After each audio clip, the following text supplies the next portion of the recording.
नमस्कार, स्वागत है आपका न्यूज बाइस्कोप में। मैं हूं आसिया। रांची के बड़कागढ़ स्थित देवी घर में 880 ईस्वी से दुर्गा पूजा की जा रही है। अमर शहीद ठाकुर विश्वनाथ शाहदेव की धर्मपत्नी वानेश्वरी कुंवर ने इस दुर्गा पूजा की शुरुआत की।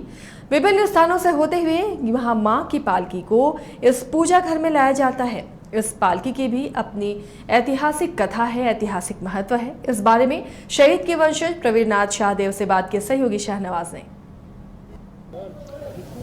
रांची के बड़कागढ़ की दुर्गा पूजा की एक नहीं कई विशेषताएं हैं। जहां स्वतंत्रता आंदोलन से इस पूजा का सीधा जुड़ाव है, वहीं मजहबी एकता का मिसाल भी ये पूजा कहीं न कहीं देता है। इतना ही नहीं, एक तस्वीर आपको दिखाना चाहेंगे। ये पालकी की तस्वीर आप देख लें। इस पालकी का जो कहानी है, जो तथ्य है, वो कहीं न कहीं ऐतिहासिक पन्नों से निकलकर आज आपके सामने इस रूप में रखा हुआ है। इसकी सही जानकारी लेने के लिए ठाकुर विश्वनाथ शाहदेव के परिवार के वंशज प्रवीरनाथ शाहदेव जी हमारे साथ हैं। क्या इसकी परंपरा है, क्या इसकी का इतिहास है? देखिए, बहुत खास बात है। हम तो ये कहानी बताते भाव विभोर हो जाते हैं, क्योंकि आध्यात्मिक रूप में जब वानेश्वरी कुंवर ने जब ठान लिया कि भाई अब बड़कागढ़ में हम आ गए हैं, जगन्नाथपुर में आ गए हैं, तो पूजा अब हमें शुरू करनी है।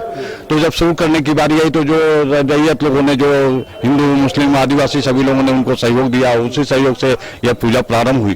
तो जब बांस का स्टिक से डोली बनाने की बात आई और डोली में जब उसको घेराबंदी करने की बात हुई, तो उन्होंने चिंतामणि और देवी दुर्गा से प्रार्थना किया कि माँ, मेरे पास तो राजपाट भी अब नहीं रहा, अब साधन भी नहीं है, मन में आपके प्रति श्रद्धा है, अब आप मेरा जो साधन है उसी को स्वीकार करिए। मेरे पास तो नया साड़ी भी नहीं है, तो मेरा यूज किया हुआ जो धोया हुआ साड़ी है, इसके अलावा और कुछ मेरे पास नहीं है, इसी साड़ी को स्वीकार करिए, इसी में आपका डोली बनाते हैं और श्रद्धा से आपको ले जाते हैं। प्रवीर जी, मतलब ये वो जो परंपरा आ रही, वो माँ से जो अपनी व्यथा बताई गई कि पुरानी साड़ी को आप स्वीकार कीजिए, तो आज भी उसी तरह की साड़ी से बनाया जाता है पालकी जी। तो ये जो वानेश्वरी कुंवर ने जो परंपरा प्रारंभ की, तो वो परंपरा को जो उनकी जो घर की जो पीढ़ी दर पीढ़ी जो बहुएं हैं, आज के जो हम लोग छठे पीढ़ी के वंशज यहाँ हैं, छठे पीढ़ी की जो बहुएं हैं, उन बहुओं के द्वारा परंपरागत परंपरा बन गई, वो पूजा का एक अंग हो गई।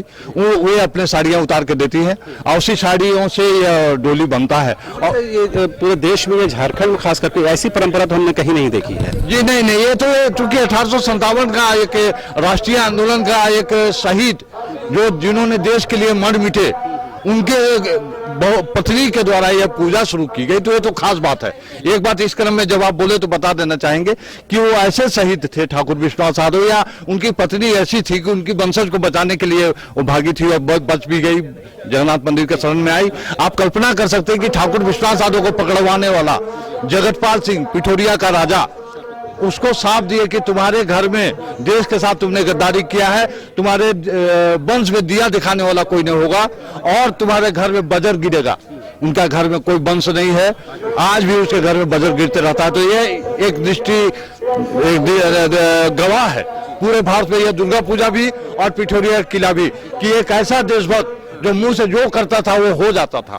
आज भी हम जो कहते हैं भगवान सुन लेते हैं और कहीं न कहीं उनकी मदद रहती है। आज भी हम लड़ रहे हैं। तो आपने सुना ठाकुर प्रवीरनाथ शाहदेव ने किस तरह इस बात को बताया, और ऐतिहासिक दृष्टिकोण से उन्होंने जो पिठोरिया का जो किला है स्थापित किया, उसका भी जिक्र किया। उन्होंने बताया कि इसका जुड़ाव किस तरह से है और इस पालकी का जो इतिहास है उन्होंने बताया। निश्चित तौर पर झारखंड और खास करके राजधानी रांची में ऐसा कोई उदाहरण दूसरा नहीं मिलता है, जिस तरह यहाँ जहाँ पर पुराने कपड़ों से, पुरानी साड़ियों से इस तरह माँ की पालकी को तैयार किया जाता है। कैमरा पर्सन विकास के साथ रांची से न्यूज बाइस्कोप के लिए शाहनवाज।